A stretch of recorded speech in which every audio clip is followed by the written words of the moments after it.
Hello everyone, welcome back to this channel. I hope you all are fine. So, आज हम देखने वाले हैं मेटल्स एंड नॉन मेटल्स के मेटल के बारे में, ठीक है। ये तुम्हारा चैप्टर 4 है, क्लास 8 चैप्टर 4 है, मेटल्स एंड नॉन मेटल्स। मैं पिछली वीडियो में भी बता चुकी हूँ कि मेटल्स एंड नॉन मेटल्स के अलावा और भी एक कैटेगरी है जिसे कि हम बोलते हैं मेटालॉइड्स, जिसके बारे में हम क्लास 8 में नहीं पढ़ने वाले हैं। नेक्स्ट जब हम बड़े हो जाएंगे तब हमें क्लास 9-10 में मेटालॉइड्स के बारे में पढ़ाया जाएगा, ठीक है। तो इस चैप्टर में हम बस देख रहे हैं मेटल्स एंड नॉन मेटल्स, ठीक है। सो पहले देखेंगे हम मेटल क्या होता है। Metal is a solid material that conducts heat and electricity. Metal क्या होता है? एक सॉलिड मटेरियल होता है, ठोस मटेरियल होता है जो कि कंडक्ट करता है किस किस को? हीट को एंड इलेक्ट्रिसिटी को कंडक्ट करता है। मतलब इसके मदद से हमें हीट भी लग सकता है और इलेक्ट्रिसिटी से करंट भी आ सकता है, ठीक है। और ये हार्ड होते हैं, शाइनी, मैलेबल होते हैं, फ्यूजेबल, डक्टाइल होते हैं, ठीक है। तो मेटल का नेचर क्या क्या है? वो हीट एंड इलेक्ट्रिसिटी कंडक्ट करता है, ठीक है। देन नेक्स्ट होता है ये हार्ड, शाइनी, मैलेबल। हार्ड मतलब ठोस होता है, शाइनी करता है, ब्राइट होता है, मैलेबल मतलब ये बेंड भी हो सकता है, फ्यूजेबल मतलब मेल्ट भी हो सकता है, ये डक्टाइल बहुत कोमल भी हो सकता है, ठीक है। So metals are substance that have the tendency to donate electron. Metals के पास ये टेंडेंसी होता है कि वो इलेक्ट्रॉन को डोनेट कर सकता है, ठीक है। They are electropositive in nature, इसीलिए इन लोगों को बोला जाता है इलेक्ट्रोपॉजिटिव इन नेचर, मेटल्स को, ठीक है, क्योंकि ये जो इलेक्ट्रॉन होता है उन्हें डोनेट कर सकते हैं। एटम अपने आउटर मोस्ट ऑर्बिटल से, एक एटम होता है जो अपने आउटर मोस्ट ऑर्बिटल से इलेक्ट्रॉन को डोनेट कर देता है, उसे हम बोलेंगे इलेक्ट्रोपॉजिटिव इन नेचर, ओके। इसके बारे में भी हम बाद में पढ़ेंगे।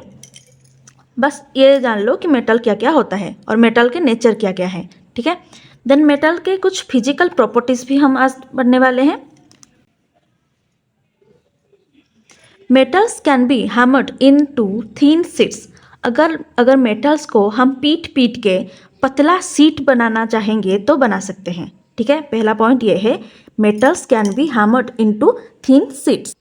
वो टूटेगा नहीं, वो थिन शीट में कन्वर्ट हो जाएगा अगर हम पीट पीट के उसे पतला बनाना चाहेंगे तो। जैसे कि गोल्ड हो गया, गोल्ड को बहुत सारे डिज़ाइन में कन्वर्ट कर सकते हैं कि नहीं। गोल्ड को अगर ऐसे एक मोटा सा गोल्ड है तो उसको पीट पीट के हैमर्ड में, हथौड़े में पीट पीट के उसे बहुत ज़्यादा पतला थिन शीट भी हम बना सकते हैं। उसी से ही तो ज्वेलरी सारे तैयार होते हैं, ठीक है। तो वो मेटल है। Metals are ductile. डक्टाइल मतलब क्या होते हैं? कोमल होते हैं, कि इतना कि नहीं कि वो क्या हो जाएगा, पूरा टूट जाएगा, नहीं, टूटता नहीं है वो। इजीली उसे हम पतला शीट में कन्वर्ट कर सकते हैं। अगर वो हार्ड होता, ज़्यादा, बहुत ज़्यादा हार्ड होता और उसे पीटने के वजह से वो टूट जाता तो वो मेटल नहीं है, ठीक है। Metals are the best conductor of electricity and heat. ये पहले से ही मैं बता चुकी हूँ कि वो बहुत बेस्ट कंडक्टर होता है इलेक्ट्रिसिटी को पकड़ने के लिए और हीट को पकड़ने के लिए, ठीक है। अगर हम कोई भी मेटल को छू कर कोई कहीं प्लग को जाकर छुएंगे या फिर कहीं पे जाकर हीट को छुएंगे तो हमें भी इलेक्ट्रिसिटी की मदद से हमें करंट लग सकता है, ठीक है। Then metals are lusters, means they have a shiny appearance. Luster मतलब क्या है, होता है कि चिक चिक करना, बहुत ज़्यादा शाइनी करना, ठीक है। मेटल्स के पास ऐसा पावर होता है कि वो बहुत ज़्यादा शाइन करता है, बहुत ज़्यादा ब्राइट होता है वो, ठीक है। जैसे कि हमारा गोल्ड हो गया, वो बहुत ज़्यादा ब्राइट होता है। Then metals have high tensile strength.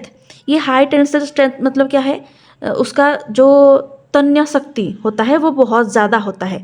मतलब उसको हम अगर पतला शीट बनाने के लिए उसे पीट पीट के अगर हम पतला शीट बनाएंगे तो वो टूटेगा नहीं, ठीक है। जैसा कि होता है, ये कहाँ पे गया, डक्टाइल जैसे होता है। हमर में अगर हम पीटेंगे तो वो थिन शीट बन जाएगा, तो उसका हाई टेंसिल स्ट्रेंथ ज़्यादा होता है। देन नेक्स्ट पॉइंट है मेटल्स आर सोनरस। ये मेटल्स सोनरस क्या होते हैं? मेटल को अगर हम पीटेंगे या फिर उसको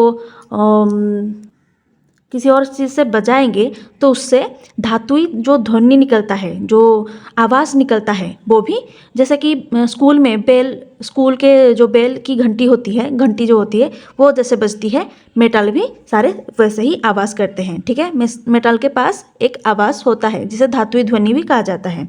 then metals are hard, obviously पता है हमें पहले से ही, मेटल्स बहुत ज़्यादा हार्ड होते हैं। सो ये था metal and some physical properties of metals के बारे में। देन नेक्स्ट क्लास में हम केमिकल प्रॉपर्टीज़ के को ही पढ़ेंगे। I hope you all understood. Bye bye.